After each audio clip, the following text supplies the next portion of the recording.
नमस्कार। हमारा आज का विषय है कवि भूषण का काव्य सौष्ठव। कवि भूषण रीतिकाल के प्रसिद्ध कवि हैं, वीर रस के प्रसिद्ध कवि हैं। इनके काव्य सौष्ठव का अध्ययन करने के लिए हम उसे दो भागों में बांट सकते हैं, काव्यानुभूति और काव्याभिव्यक्ति। भूषण की काव्यानुभूति के बारे में बात हमने पिछले वीडियो में की थी। इसमें हम काव्य सौष्ठव के दूसरे भाग काव्याभिव्यक्ति की बात करेंगे। काव्याभिव्यक्ति अभिव्यक्ति। कवि भूषण ने अपनी अनुभूति को किस प्रकार अभिव्यक्ति प्रदान की है, अभिव्यक्ति प्रदान करने में उन्होंने किस प्रकार की भाषा का प्रयोग किया है, कौन कौन से अलंकारों का प्रयोग किया है, छंद का प्रयोग किया है, इन सब के बारे में बात करेंगे। सबसे पहले काव्याभिव्यक्ति में लेते हैं भाषा। भाषा जो है भावों की अभिव्यक्ति का सबसे प्रमुख साधन है। भाषा के माध्यम से ही कोई भी व्यक्ति, कवि, साहित्यकार अपने भावों को अभिव्यक्ति देता है, अपनी भावनाओं को वाणी प्रदान करता है। भाषा के माध्यम से ही वह अपने उद्गार प्रकट करता है। कवि जो है भाषा के माध्यम से ही अपनी प्रतिभा, अनुभूति और आदर्श को अभिव्यक्त करते हैं। भूषण जो है, इन्होंने अपने भावों और विचारों को अभिव्यक्ति देने के लिए ब्रज भाषा को अपना माध्यम बनाया है। ब्रज भाषा उस समय की हिंदी साहित्य की प्रमुख भाषा थी। भक्ति काल और रीतिकाल में ब्रज भाषा ने बहुत उन्नति की थी। ब्रज भाषा में बहुत लंबे समय से सुंदर और सजीव काव्य का निर्माण हो रहा था।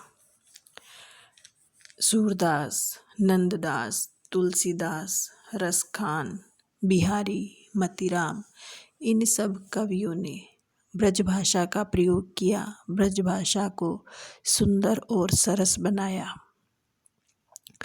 इसी ब्रज भाषा का प्रयोग भूषण ने अपने काव्य में किया है। भूषण ने जिस ब्रज भाषा को अपनी साहित्य का माध्यम बनाया है, उसे अपनी वीर भावना के अनुकूल ओजमयी एवं सशक्त बनाने का प्रयास किया है।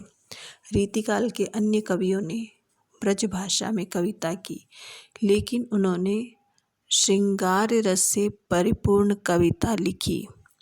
तो श्रृंगार रस से परिपूर्ण जो कविता उन्होंने लिखी, वह ब्रज भाषा सुललित और सुमधुर थी, सरस थी, सरल थी, उसमें लालित्य था। लेकिन जब भूषण ने इस ब्रज भाषा का प्रयोग अपनी वीर भावनाओं की अभिव्यक्ति के लिए किया, तो उन्होंने इसे ओजमयी एवं सशक्त बनाया। और वीर रस के अनुकूल जब इस भाषा को बनाने का प्रयत्न किया गया, तो यह परुष वर्ण प्रधान, जिसमें कठोर वर्ण अधिक होते हैं, टैट है, डैड है, ये कठोर वर्ण माने जाते हैं, इनका अधिक प्रयोग किया गया। तो ब्रज भाषा परुष वर्ण प्रधान हो गई, कठोर एवं द्वित्व वर्णमयी हो गई। द्वित्व वर्ण जिसमें दो वर्णों की एक साथ दो वर्ण द्वित्व वर्ण आते हैं। तो भाषा परुष हो गई, परुष वर्ण प्रधान हो गई, कठोर एवं द्वित्व वर्णमयी हो गई, वीर रस के अनुकूल, ओज गुण के अनुकूल, इसी प्रकार की भाषा होती है। इसमें संयुक्त वर्णों का बाहुल्य हो गया। उन्होंने कोमल एवं ललित ब्रज भाषा को वीर, रौद्र एवं भयानक रसों के अनुकूल ढालने के लिए उसे कठोर वर्ण प्रधान बनाया और यह प्रवृत्ति भूषण की कविता में चरम सीमा पर पहुंच गई। उनकी भाषा हमें सब जगह परुष वर्ण प्रधान और ओज गुण व्यंजक ट ठ ड ढ के द्वित्व वर्णों वाली दिखाई देती है। उनकी भाषा में प्रयुक्त शब्दावली की बात करें तो उनकी भाषा में तत्सम शब्दों का प्रयोग हुआ है, जैसे कदली है, कपोत है, चक्रवाक है, चातक है, मकरंद है, माधवी, मृगराज, द्विजराज, कृपाल, उपेंद्र, इस प्रकार के कितने ही तत्सम शब्द उनकी भाषा में मिलते हैं। लेकिन जो बहुलता है, जो आधिक्य है, वह तद्भव शब्दों का है। भूषण ने कलिजुग, जुत, सुरेश, प्राण, अरथ, सुबरन आदि अनेक तद्भव शब्दों का प्रयोग किया है। इसके अलावा उनकी भाषा में अरबी फारसी के शब्द भी मिलते हैं। उस समय अरबी फारसी के जो शब्द प्रचलन में थे, बोलचाल में थे, उनका उन्होंने अधिक प्रयोग किया है। और एक खास बात कि उन्होंने इन शब्दों को ब्रज भाषा के अनुकूल ढाल लिया है, ब्रज भाषा के अनुसार बना लिया है। गुमान, प्यादे, पनाह, आसमान, दरबार, स्याह, शहादत, उकील, बलाइत, पातशाह, बीहद, कितने ही ऐसे शब्द हैं जो भूषण ने अपनी ब्रज भाषा में प्रयुक्त किए हैं और ये उसकी प्रवृत्ति के अनुसार कविता में पूरी तरह से ढल गए हैं, मिल गए हैं। इसके अलावा भूषण की भाषा पर मराठी का भी प्रभाव है। मराठी भाषा में जो प्रचलित शब्द हैं उनका भी उन भूषण की कविता में प्रयोग दिखाई देता है। भाषा के आगे जब बात करते हैं अलंकारों की, भूषण की कविता में कौन कौन से प्रमुख अलंकार प्रयुक्त हुए हैं। अलंकारों का प्रयोग उन्होंने अपने भावों की भंगिमा के लिए किया है, अपने भावों को सुंदर कलात्मक रूप में प्रस्तुत करने के लिए किया है। भूषण का प्रमुख ग्रंथ है शिवराज भूषण। यह अलंकार प्रधान ग्रंथ है। इसमें भूषण ने 105 अलंकारों का प्रयोग किया है, जिनमें से 100 अर्थालंकार है और केवल 5 शब्दालंकार है। ये जो 105 अलंकार है, ये एक प्रकार से 105 कथन प्रणालियों के प्रतीक है और इन प्रणालियों के माध्यम से ही भूषण ने अपने वीर नायक शिवाजी के शौर्य एवं पराक्रम का वर्णन किया है। इस ग्रंथ में अलंकारों का जो क्रम है, उस क्रम को देख करके ऐसा लगता है कि भूषण ने प्रमुख अलंकारों को ही अपने ग्रंथ में स्थान दिया है। तो इससे यह दिखाई देता है कि भूषण ने जो कविता पहले बना ली थी, उसे विविध अलंकारों के उदाहरणों के रूप में बाद में रख दिया गया है। भूषण ने कुछ अलंकारों का तो बहुत ही सुंदर प्रयोग किया है, जैसे उपमा, लुप्तोपमा, उपमेयोपमा, मालोपमा और ललितोपमा। इन अलंकारों के उदाहरण तो उन्होंने बहुत ही सुंदर दिए हैं। लक्षण उदाहरण देने की परंपरा के अनुसार उन्होंने रीति ग्रंथ की रचना की थी। शिवराज भूषण एक रीति ग्रंथ है जिसमें अलंकारों के लक्षण दिए गए हैं और फिर उनके उदाहरण दिए गए हैं।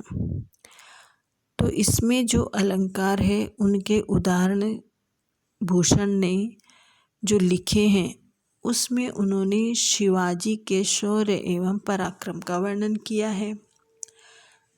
तो जो ये नाम बताए हैं, उपमा, लुप्तोपमा, उपमेयोपमा, मालोपमा और ललितोपमा, इनके उदाहरण तो बहुत ही सुंदर है। इसके अलावा रूपक, अनन्वय, प्रतीप, उल्लेख, अपनोति, अतिशयोक्ति, इनके भी उदाहरण लक्षणों के बिल्कुल उपयुक्त हैं, एकदम सही और सटीक हैं। लेकिन कुछ अलंकार हैं जिनके उदाहरण दोषपूर्ण हैं, लक्षणों के अनुसार पूरी तरह वे सही नहीं हैं। जैसे परिणाम, भ्रम, समासोक्ति, विकल्प, फलोत्प्रेक्षा, विभावना, काव्यलिंग, अर्थांतरन्यास आदि अलंकारों के जो उदाहरण हैं वे दोषपूर्ण दिखाई देते हैं। इसके अलावा बात करते हैं गुणों के बारे में। गुण जो है 3 माने गए हैं, 3 प्रमुख गुण हैं, माधुर्य, ओज और प्रसाद। जो माधुर्य गुण होता है वह श्रृंगार, करुण और शांत रस के अनुकूल होता है। अर्थात जहाँ पर श्रृंगार रस का, करुण रस का और शांत रस का वर्णन होता है, शांत रस से परिपूर्ण कविता होती है, वहाँ पर माधुर्य गुण होता है। जहाँ कविता वीर, विभत्स और रौद्र रस से युक्त होती है, वहाँ पर ओज गुण होता है। जहाँ वीर रस का वर्णन हो, विभत्स रस का वर्णन हो या रौद्र रस का वर्णन हो, क्रोध का भाव हो, वहाँ पर कविता ओज गुण संपन्न होती है, ओज गुण होता है। और जो प्रसाद गुण हैं उसमें सभी रस आ जाते हैं। प्रसाद गुण में सभी रसों की अनुकूलता रहती है। कवि भूषण ने मुख्यतः वीर रस का निरूपण किया है। वीर रस से युक्त उनकी कविता है। शिवाजी के छत्रसाल के शौर्य एवं पराक्रम का, युद्धों का, वीरता का वर्णन है, तो उनकी कविता वीर रस से युक्त है, वीर रस से परिपूर्ण है। तो उनकी कविता ओज गुण संपन्न है। जहाँ वीर रस होता है वहाँ ओज गुण होता है। उनकी कविता पूरी तरह से ओज गुण संपन्न है, जिसके रसास्वादन से चित्त जो है, मन जो है दीप्त हो उठता है, हृदय में आवेग उत्पन्न हो जाता है। उनकी कविता सुन करके, ओज गुणमयी कविता सुन करके हृदय में एक आवेग, एक तेज का भाव, एक जोश का भाव आ जाता है। शैली की अगर बात करें कि भूषण ने किस प्रकार की काव्य शैली का प्रयोग किया है, तो उनके काव्य में वर्णन के अनुसार अलग अलग स्थानों पर अलग अलग प्रकार की शैली दिखाई देती है। उन्होंने अनेक काव्य शैलियों का प्रयोग किया है। जहाँ उन्होंने विविध पदार्थों के विवरण दिए हैं या विवरण देकर काम चलाया है, या प्राकृतिक पदार्थों के केवल नाम गिनाकर काम निकाला है, वहाँ पर विवरणात्मक शैली दिखाई देती है। जहाँ उन्होंने विविध वस्तुओं के, पदार्थों के केवल विवरण दिए हैं, वहाँ पर विवरणात्मक शैली है। जहाँ उन्होंने विविध तथ्यों के, वस्तुओं एवं भावों का विवेचन किया है, किसी भाव का, किसी वस्तु का, किसी तथ्य का जहाँ उन्होंने विवेचन किया है, वहाँ उनकी विवेचनात्मक शैली दिखाई देती है। और जहाँ भूषण ने किसी तथ्य या भाव का अत्यंत संश्लेषणात्मक निरूपण किया है, संश्लेषण किया है, वहाँ उनकी संश्लिष्ट शैली विद्यमान है। जो उनकी विवरणात्मक शैली है वह उनके प्रकृति वर्णन में देखी जा सकती है। प्राकृतिक पदार्थों के उन्होंने कई जगह नाम गिनाए हैं, और कहीं कहीं जैसे विवरणात्मक शैली का उदाहरण देखें, कहूँ केतकी कदली करोंदा कुंद अरु करवीर है, कहूँ दाख दाड़िम सेब कटहल तूत अरु जंभीर है। तो यहाँ पर फूलों के, फलों के नाम गिनाए गए हैं। तो यहाँ पर विवरणात्मक शैली है, उनका केवल विवरण दिया गया है। आगे बात करते हैं छंदों के बारे में। भूषण ने अनेक छंदों का प्रयोग किया है। अनेक छंदों का प्रयोग करके अपने भावों को कलात्मक रूप दिया है। उन्होंने अपनी अधिकांश कविता का निर्माण तो मनहरण कवित्त में किया है। कवित्त है, उसका भेद है मनहरण, और मनहरण कवित्त में ही उन्होंने अपनी अधिकांश कविता लिखी है।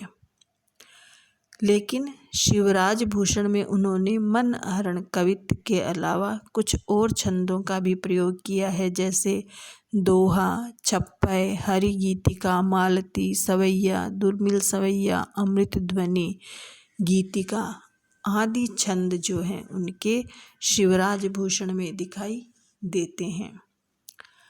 जो उनका ग्रंथ है शिवा बावनी, उसमें भी उन्होंने प्रमुख रूप से तो मनहरण कवित्त का प्रयोग किया है और साथ में छप्पय छंद का भी प्रयोग दिखाई देता है। जो उनका ग्रंथ है छत्रसाल दशक, इसमें भी मनहरण कवित्त का प्रमुख रूप से प्रयोग हुआ है। एक छंद जो है वह छप्पय छंद का है, उसमें छप्पय छंद का प्रयोग हुआ है।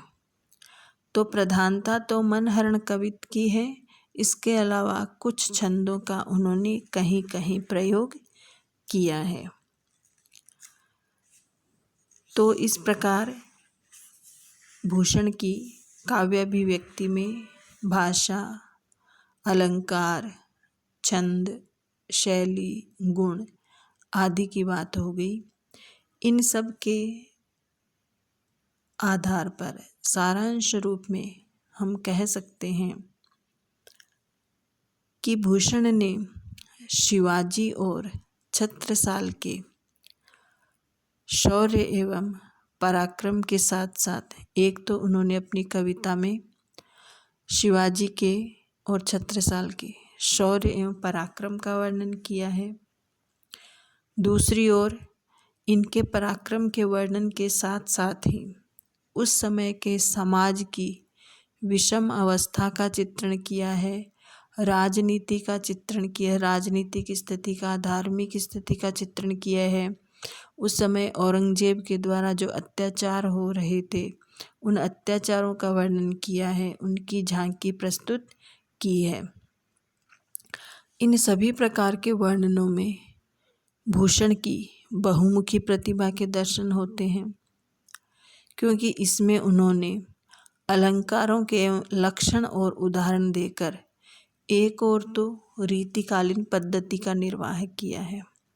शिवराज भूषण, शिवा बावनी ये रीति ग्रंथ है, इनमें अलंकारों के लक्षण दिए गए हैं और उनके उदाहरणों के रूप में शिवाजी और छत्रसाल की वीरता का, उनके शौर्य एवं पराक्रम का वर्णन किया गया है। और उस वर्णन में ही कि शिवाजी ने कौन से कार्य किए, उसी वर्णन से ही उस समय की राजनीतिक, सामाजिक, धार्मिक स्थिति प्रकट होती है। तो उन्होंने कई काम एक साथ किए हैं। अलंकारों के लक्षण उदाहरण भी दे दिए, शिवाजी के शौर्य एवं पराक्रम का वर्णन भी कर दिया और उसके माध्यम से तत्कालीन स्थिति का भी चित्रण कर दिया है। इससे उनकी बहुमुखी प्रतिभा के दर्शन होते हैं। और जैसा उन्होंने वर्णन किया है, जो उनका आदर्श है, जिसको अपनाकर शिवाजी के शौर्य एवं पराक्रम का वर्णन करना, जो उनका आदर्श है उसको अपना करके एक और उन्होंने कवि कर्म किया है और उसी के अनुसार उन्होंने वैसी ही भाषा का प्रयोग किया है और उस भाषा को उन्होंने अलंकारों से, गुणों से, रीति से सजाने का प्रयास किया है।